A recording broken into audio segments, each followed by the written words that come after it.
자, 11월 달은 무슨 달입니까? 추수감사 주일이 있습니다. 우리 감사의 달인데 한 번 더 인사할 때 하나님 앞에 감사합시다. 감사합니다. 오늘 말씀은 이 바울 사도께서 제 3차 전도 여행 가운데 에베소에서 경험하였던 일들, 그 일들에 대해서 말씀합니다. 에베소에서 이 바울 사도께서 경험한 것은 부흥이었어요. 에베소에서의 부흥은 두 가지라고 말할 수가 있는데, 첫째로 어떠한 부흥이었는가? 말씀의 부흥이었습니다. 본문 9절을 보시면 이렇게 얘기를 합니다. 어떤 사람들은 마음이 굳어 순종하지 않고 무리 앞에서 이 돌을 비방하거늘 바울이 그들을 떠나 제자들을 따로 세우고 두란노 서원에서 날마다 강론하니라. 2해 동안, 아니 조금 더 길게는 3년 동안이라고도 얘기를 하는데, 3년 동안 두란노 서원을 따로 세워서 말씀을 가르쳤다라고 얘기를 합니다. 왜 그렇게 했는가 하면 이 에베소 사람들이 복음을 듣지만 순종하지 않고 비방하는 자들이었기 때문에 바울이 따로 두란노 서원을 세워서 2년 동안 내지는 3년 동안 말씀을 가르쳤다라고 얘기를 합니다. 이어지는 10절의 말씀도 보시면 2해 동안 이같이 하니 아시아에 사는 자는 유대인이나 헬라인이나 다 주의 말씀을 듣더라. 주의 말씀, 복음을 전하니 말씀을 듣고 믿고 순종하는 자들이 있었더라 얘기를 합니다. 그러니까 이 에베소에서 이 바울이 경험한 것, 3년 동안 말씀을 가르치면서 경험한 것은 하나님의 말씀의 부흥이었다라고 하는 것이죠. 오늘 우리가 읽지는 않았지만 사도행전 19장 20절 말씀을 보니까 이렇게 얘기를 합니다. 첫 번째로 나타난 에베소에서의 부흥, 이렇게 얘기를 해요. 같이 한번 읽어볼까요? 같이 읽습니다. 시작.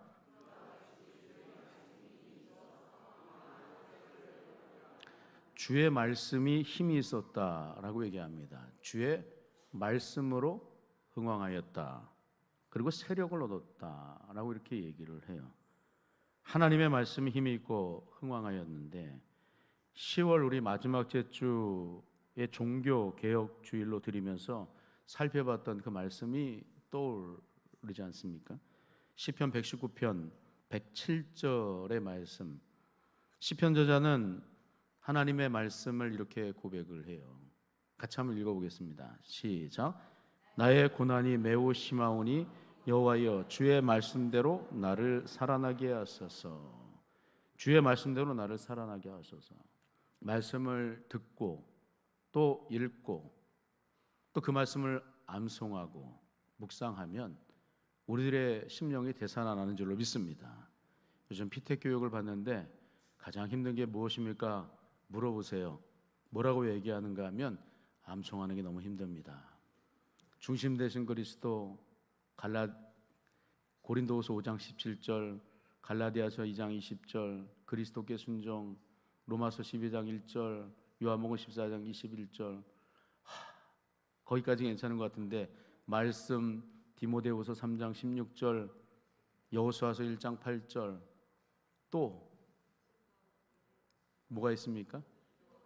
기도가 있죠. 요한복음 15장 7절, 또 빌립보서 4장 6, 7절. 그 다음에 무엇이 나가면 교제가 나가요. 마태복음 18장 20절, 그리고 히브리서 10장 24, 25절. 끊임없이 이렇게 암송하는 게 힘듭니다. 이제 10개 외웠어요. 앞으로 몇 개 남으면 59절이 더 남아 있습니다. 그러니까 얼마나 힘들어요. 근데 암송하면서 느끼는 거는 뭐냐면 그 암송할 때 은혜가 있다라고 하는 거예요. 암송할 때 우리의 심령이 기쁨이 넘치는 줄로 믿습니다. 본인들도 기뻐하시고 또 함께 하나님의 그 말씀을 통해서 주신 은혜가 있다라고 하는 거예요. 시편 저자, 고난이 매우 심하오니 여호와여 주의 말씀대로 나를 살아나게 하소서. 고난 가운데 있을 때, 어려운 가운데 있을 때, 힘든 일들이 있을 때 주의 말씀을 붙잡나이다. 주의 말씀으로 내 삶을 생명이 돋게 하시옵소서. 내 삶 가운데 심령이 되살아나게 하시옵소서. 그렇게 기도하는 거예요. 어려운 가운데 있을 때도 그런 것입니다. 삶을 포기하지 않는 거예요. 하나님 말씀 때문에 부흥의 놀라운 은혜를 체험하는 것입니다. 한평에 가면 학다리 고등학교 제30회를 졸업한 이 장군 출신이 있어요. 서정열 장군인데 일명 절절포 장군이라고 부릅니다. 우리 교회에서 한번 모셨으면 좋겠어요. 우리 교회 아직 안 모셨죠? 한 번도 안 모셨죠? 절절포 장군, 서정열 장군인데 서울에 있을 때도 많이 이분 얘기 들었어요. 근데 이분 그 말이 절절포를 해야 된다는 거예요. 절절포가 뭡니까?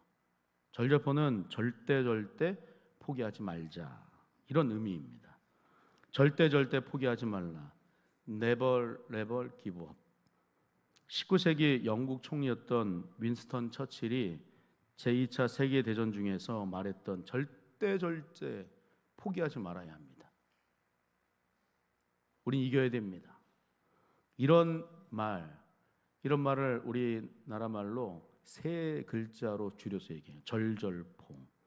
왜 서정열 장군이 이러한 절절포를 외쳤는가 하면 2008년도 연대장으로 임관하였을 때 군대에서 자살하는 병사들이 굉장히 많았기 때문입니다.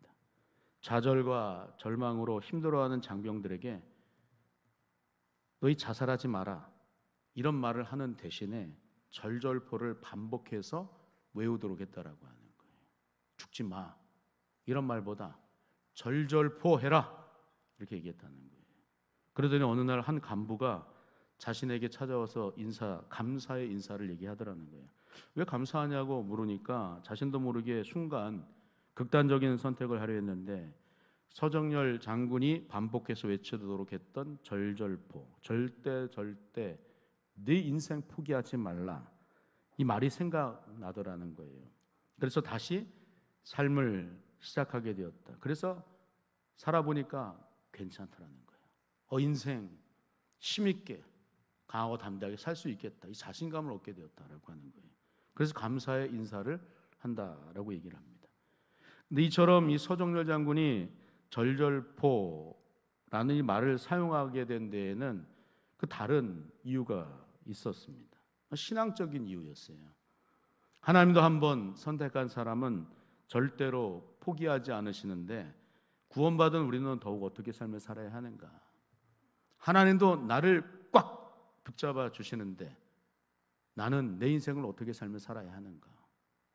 포기하지 말아야 된다. 절절포하자라고 하는 것입니다. 그래서 갈라디아서 6장 9절의 말씀을 그분이 붙잡았는데 그 말씀을 보니까 이런 내용이에요. 갈라디아서 6장 9절 한번 같이 한번 읽어볼게요. 시작. 우리가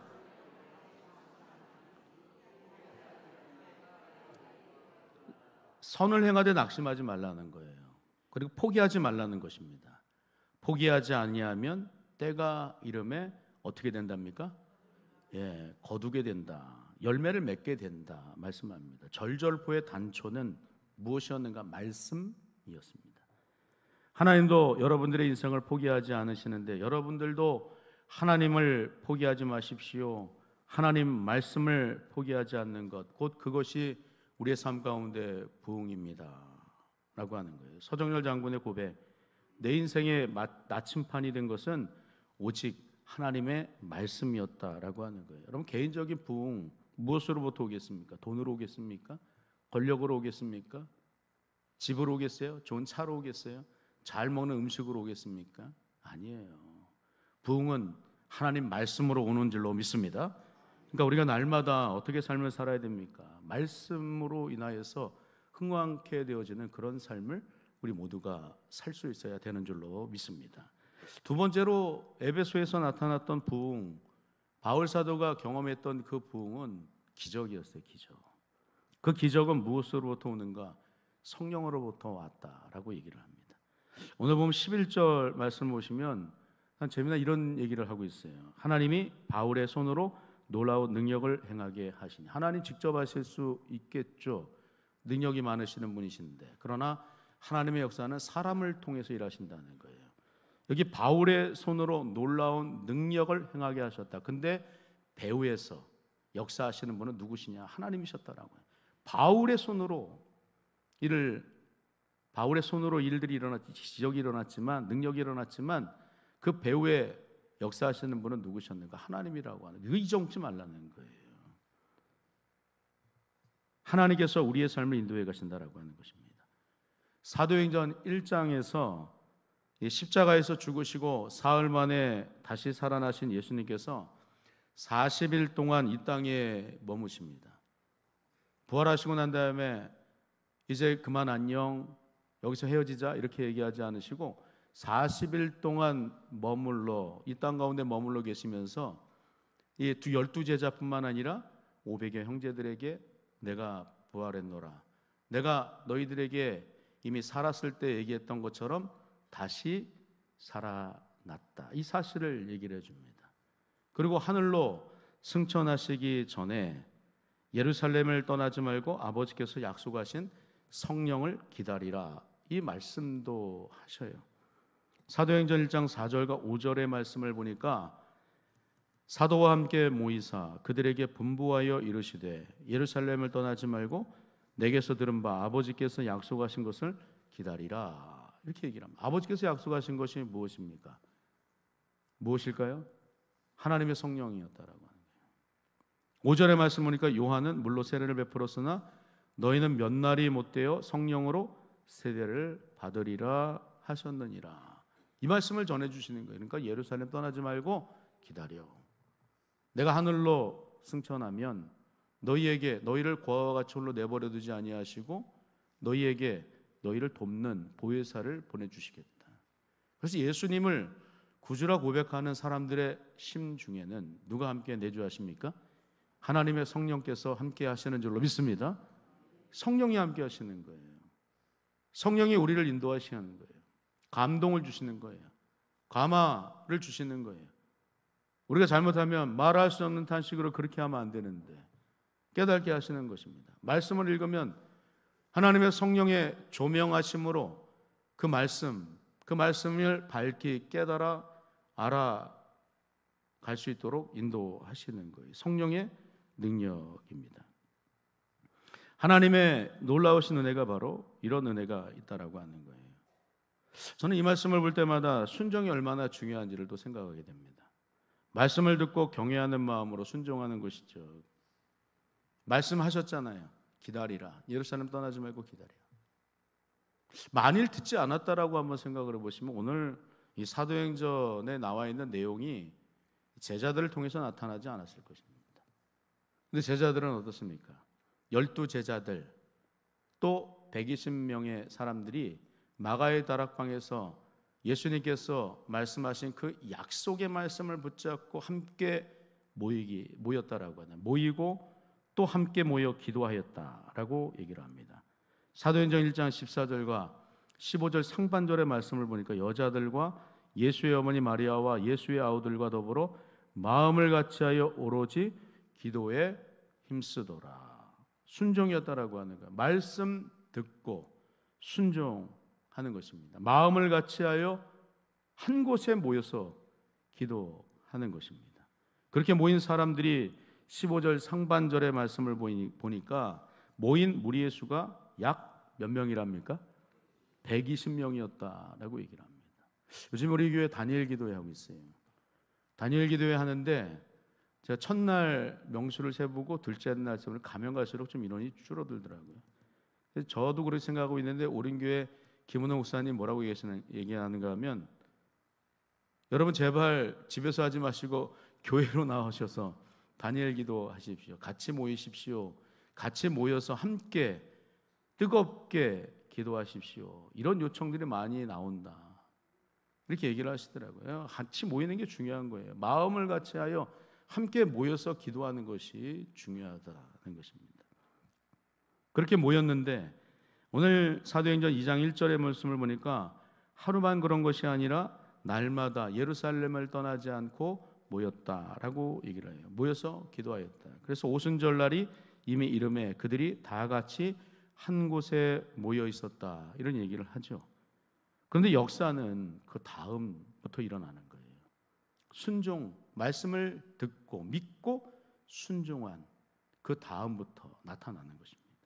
사도행전 2장 2절부터 4절까지의 말씀을 쭉 보시면 성령이 임하는데 어떻게 구체적으로 각 사람의 그 머리 위로 임하는지에 대해서 이렇게 얘기를 해요. 2절에 보니까 호련히 하늘로부터 급하고 강한 바람 같은 소리가 있어 그들이 앉은 온 집에 가득하며 마치 불의 여처럼 갈라지는 것들이 그들에게 보여 각 사람 위에 하나씩 임하여 있더니 그들이 다 성령의 충만함을 받고 성령이 말하게 하심을 따라 다른 언어들도 말하기 시작하니라. 이런 얘기를 합니다. 어떤 은혜가 임한 것입니까? 성령의 은혜가 임하였다라고 얘기를 합니다. 예수님께서 승천하시기 전에 말씀하셨던 약속한 성령이 그들에게 개인 모두에게 다 임하였다라고 얘기를 하는 게 기적이에요. 기적. 사도행전 1장 8절 말씀, 사도행전 1장부터 28장까지 모든 일어나는 사건들을 풀 수 있는 키와 같은 구절이 사도행전 1장 8절의 말씀입니다. 어떻게 이런 놀라운 일들이 일어날 수 있습니까? 어떻게 이런 기적, 우리의 이성으로 생각할 수 없는 이 놀라운 일들이 어떻게 일어날 수 있습니까? 풀 수 있는 키는 사도행전 1장 8절의 말씀인데 이런 거예요. 같이 한번 읽어보겠습니다. 시작. 예루살렘과 온 유대와 사마리아와 땅까지 이르러 내 증인이 되리라 하시니라. 여러분 이 말씀처럼 아버지께서 약속하신 성령을 받게 되는 거예요. 기적입니다. 은혜입니다. 그런데 여기에 모인 120명은 하루도 빠짐없이 날마다 모일 때 임한 이 성령의 놀라운 기적을 체험하게 되었다라고 하는 거예요. 말씀을 읽으면서 참 엉뚱한 이런 생각을 해봤어요. 이게 10일이라고 가정을 해봤을 때 첫째 날, 둘째 날은 잘 나왔는데 셋째 날까지, 넷째 날까지 쭉 이어서 오다가 열째 날에 하나님의 성령이 임하였는데 열째 날에 무슨 일이 생긴 거예요 갑자기. 그래서 나오지 못했다라고. 가장 불행한 사람은 누굴까? 중간에 싹 빠져먹은 사람 아니겠어요? 엉뚱한 생각인데 제가 한번 그렇게 한번 생각해 봤어요. 그러니까 어떻게 이들은 날마다예요. 날마다 매일 빠짐없이 마음 가운데 은혜를 늘 사모하는 마음이 강렬하게 그들의 심중에 있었다라고 하는 것을 생각하게 됩니다. 오늘 안 나가면 정말 안 된다라고 하는 그런 마음이죠. 오늘 주님 앞에 은혜를 간구하는 그 마음이 사그라들지 않기 위해서 하나님 오늘도 은혜를 주십시오. 내일도 하나님 새로운 은혜를 주시고 그 다음에도 새로운 은혜를 주십시오. 그렇게 늘 열망하는 마음으로 하루도 빠짐없이 날마다 주님의 은혜를 구하며 나가였을 때 이 120명 모든 사람들에게 하나님의 성령이 임하는 놀라운 은혜가 있었다라고 하는 것을 생각하게 됩니다. 그러니까 여러분 이 두 가지죠. 말씀과 기적, 즉 성령의 능력을 통해서 나타나는 이적은 생각해 보면 이 관계가 서로 분리되지 않는다라고 하는 거예요. 약속의 말씀을 듣고 믿고 순종하면 기적, 성령의 능력을 통해서 주어지는 기가 막힌 역사를 우리가 보게 되는 줄로 믿습니다. 듣고 믿고 순종하는 것, 날마다 매일 한결같이 하나님의 은혜를 사모하며 나가실 때 기적이 있는 거예요. 기적. 그래서 성경에 나타나는 기적은 말씀과 이적, 말씀의 순종과 더불어서 오는 성령의 능력을 따로 떼어놓고 말하지 않습니다. 여러분 사도행전을 유심히 이렇게 살펴보십시오. 오순절 날에 베드로가 11명의 사도들과 함께 말씀을 전하였을 때 사람들이 왜 마음에 찔려함이 있고 어찌할꼬 라는 이런 반응을 보이는가? 먼저는 모였기 때문이라고 하는 거예요. 그리고 말씀을 들었기 때문이라고 하는 것입니다. 말씀을 듣고 믿었기 때문이라고 하는 거예요. 그리고 순종했기 때문이라고 하는 거예요. 그러니까 성령의 권능, 능력으로 그들이 사로잡힐 수 있게 되었다. 예루살렘 교회 처음 이 초반전의 모습이 바로 그러한 모습이었다라고 하는 거예요. 모이지 않는데 역사가 나타날 수 있겠습니까? 모여서 말씀을 듣지 않는데 믿음이 생겨날 수가 있어요? 믿음은 말씀을 들음으로 나는 줄로 믿습니다. 그러니까 모여서 말씀을 들을 때 믿음이 생겨났다라고 하는 거예요. 성령의 능력은 어떻겠습니까? 그래서 사도행전 2장 37절의 말씀을 보시면 그들이 이 말을 듣고 마음에 찔려 베드로와 다른 사도들에게 물어 이르되 형제들아 우리가 어찌할꼬 하거늘 이렇게 고백을 했다는 거예요. 사도행전 2장 38절 39절의 말씀을 우리가 이렇게 또 얘기를 합니다. 같이 한번 이 말씀도 읽어보겠습니다. 시작. 베드로가 이르되 너희가 회개하여 각각 예수 그리스도의 이름으로 세례를 받고 죄사함을 받으라. 그리하면 성령의 선물을 받으리니. 이 약속 39절 읽게요. 시작. 이 약속은 너희와 너희 자녀와 모든 먼데 사람 곧 주 우리 하나님 부르시는 자들에게 하신 것이라 는 말씀을 합니다. 이적은 무엇으로부터 시작되는가? 모이는 것에서부터 시작이 된다라고 하는 거예요. 모여서 말씀을 듣는 거예요. 들을 때 믿음과 성령의 역사를 보게 되는 줄로 믿습니다. 또 사도행전 3장의 말씀, 베드로와 요한이 구시 기도 시간에 성전으로 올라가는 중에 누구를 만나게 되는가? 성전 미문에 앉아서 구걸하던 나면서부터 걷지 못한 자를 만나게 됩니다. 근데 그런 자를 만나서 얘기하는 이 베드로의 고백을 들어보면 은과 금은 내게 없거니와 내게 있는 이것을 내게 주노니 나사렛 예수 그리스도의 이름으로 일어나 걸으라. 예수 그리스도의 이름으로 일어나 걸으라. 성령의 능력은 외치는 것인 줄로 믿습니다. 외치도록 만드는 거예요. 마음에 뜨거운 예수님의 심장을 가지고 복음을 선포할 수 있도록 만든다라고 하는 거예요. 또 한 사건으로 사도행전 6장 3절 말씀을 보시면 예루살렘 교회 안에 사도들이 교회 안에 7 집사들을 택하여 세웁니다. 형제들아 너희 가운데서 성령과 지혜가 충만하여 칭찬받는 사람 7을 택하라 이렇게 말씀하시죠. 그랬더니 그렇게 세워진 7 집사들 가운데 스데반이 은혜와 권능이 충만하여 큰 기적과 표적을 행하였더라 이렇게 얘기를 합니다. 사도행전 6장 8절 그리고 사도행전 6장 10절의 말씀을 같이 한번 볼게요. 같이 읽습니다. 시작. 스데반이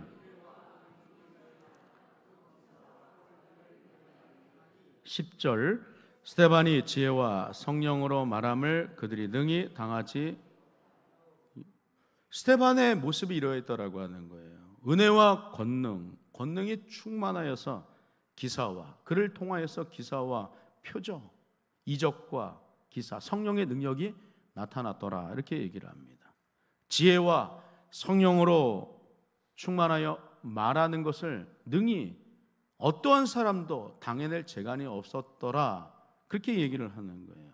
은혜와 권능이 충만하니 지혜와 성령으로 말하니 하나님의 놀라운 능력, 성령의 능력 그것이 나타났더라라고 얘기를 합니다. 근데 이 스데반의 모습을 보면서 마지막 스데반의 모습을 살펴보게 됩니다. 자신이 전한 말씀을 듣고 마음에 찔렸던 사람들이 스데반을 향해서 이를 갈기 시작하는 거예요. 결국 스데반을 향해 돌을 던져서 그가 죽게 되었는데 스데반은 어떠한 모습을 드러내는가? 자기의 일을 향하여서 돌을 던진 사람들에게 이러한 말을 합니다. 마지막 그의 말인데 사도행전 6장 59절의 말씀을 보니까 그들이 돌로 스데반을 치니 스데반이 부르짖어 이르되 주 예수여 내 영혼을 받으시옵소서. 그리고 60절 무릎을 꿇고 크게 불러 이르되 주여 이 죄를 그들에게 돌리지 마옵소서. 이 말을 하고 자니라. 누구의 모습과 똑같습니까? 예수님의 모습하고 똑같지 않습니까? 자기를 향하여서 돌을 던지고 자기를 향하여서 매질을 하고 채찍으로 때렸던, 결국 십자가에서 자기를 못 박아 죽였던 많은 사람들을 향하여서 성부가 되신 하나님 앞에 나아가 간구하고 기도하였던 그 예수 그리스도의 모습이 누구의 모습에 그대로 배어져 있었는가? 스데반의 모습 가운데 배어져 있었다. 그의 죽는 모습은 누구를 닮은 거예요? 예수 그리스도의 모습을 닮았다. 이것이 바로 하나님의 말씀 가운데 순종하는 자의 모습이고 또 성령의 능력으로 충만한 사람의 모습이다라고 말할 수 있지 않겠습니까? 하나님의 말씀이고 성령의 능력, 성령의 능력이 곧 하나님의 말씀인 사람들의 모습 가운데 나타나는 이 기적과 같은 모습이 우리들의 삶 가운데서도 온전히 나타나야 될 줄로 믿습니다. 그렇다면 오늘 에베소에 나타난 이 두 부흥을 통해서 우리는 무엇을 생각할 수 있겠습니까? 우리의 부흥은 무엇으로부터 옵니까? 하나님의 말씀으로부터 온다라고 하는 거예요. 말씀을 듣고 믿고 순종할 때 어떠한 놀라운 역사가 나타납니까? 성령의 기가 막힌 은혜의 역사, 우리의 머릿속으로도 우리의 이성으로도 우리의 논리로도 이해가 되지 않고 납득이 되지 않는 그 놀라운 은혜가 우리들의 삶 가운데 나타난다라고 하는 것. 오늘 바울 사도께서 제3차 전도 여행 지역이었던 에베소 지역에서 경험한 놀라운 은혜가 바로 이런 모습이었다라는 거 하는 것을 얘기를 합니다. 오늘날 바울 사도와 동시대의 삶은 아니지만 훨씬 우리가 시간의 간극이 있지만 그 우리보다 앞선 시대에 바울 사도가 믿었던 그 하나님 말씀, 성령의 놀라운 은혜, 그 은혜는 변함없이 오늘날 우리들에게도 귀한 말씀으로 우리에게 가까이 있고 그 말씀을 순종하며 나갈 때 하나님의 놀라운 성령의 역사는 오늘날에도 동일하게 나타날 줄로 믿습니다. 그 은혜를 날마다 사모하시면서 주님의 부흥을 날마다 삶 가운데 경험하는 사랑하는 권속들 다 되실 수 있기를 주님의 이름으로 축원합니다. 하나님 아버지 은혜와 사랑을 감사합니다. 말씀에 흥함케 됨이 성령의 능력이 되게 하시고 성령의 능력이 곧 말씀의 순종으로 나타나게 하기를 원합니다. 그래서 변화와 이적을 날마다 삶 가운데 경험하며 주님 앞에 온전한 영광 올려드리는 사랑하는 권속들의 삶이 될 수 있도록 축복하옵소서. 감사합니다. 예수님 이름으로 간절히 기도하옵나이다. 아멘.